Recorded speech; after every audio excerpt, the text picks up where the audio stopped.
Soft ആയിട്ടുള്ള semi silk, ഒരു onion pink shade എന്ന് പറയും. അതിൽ ഇതുപോലെ ഒരു നല്ല തിക്കായിട്ടുള്ള എംബ്രോയിഡറി കൊടുത്തിട്ടുണ്ട് യോക്കിൽ.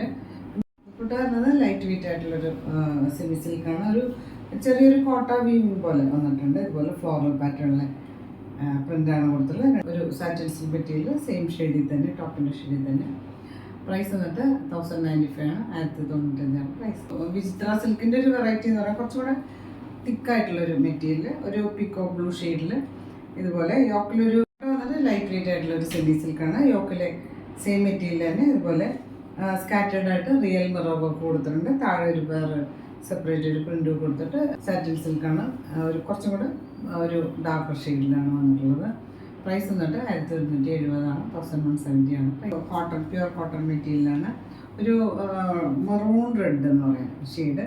അതുപോലെ ഇതുപോലെ അറ്റാച്ച്ഡ് ആയിട്ടാണ് ബോട്ടം വന്നിട്ടുള്ളത്. ഇതുപോലെ ഒരു സ്ട്രൈപ്പ് പാറ്റേണിലുള്ള പ്രിൻ്റാണ് ബോട്ടത്തിന് കൊടുത്തിട്ടുള്ളത്. സെറ്റ് പാറ്റേണിലുള്ള പ്രിൻ്റാണ് ബോട്ടത്തിന് കൊടുത്തിട്ടുള്ളത്. നമുക്ക് അത് വേണമെങ്കിൽ സെപ്പറേറ്റ് ടോപ്പായിട്ട് വേണമെങ്കിൽ അങ്ങനെ സ്റ്റിച്ച് ചെയ്യാൻ പറ്റും. ദുപ്പട്ട പോലെ സോഫ്റ്റ് ആയിട്ടുള്ള മൽക്കോട്ടനാണ്.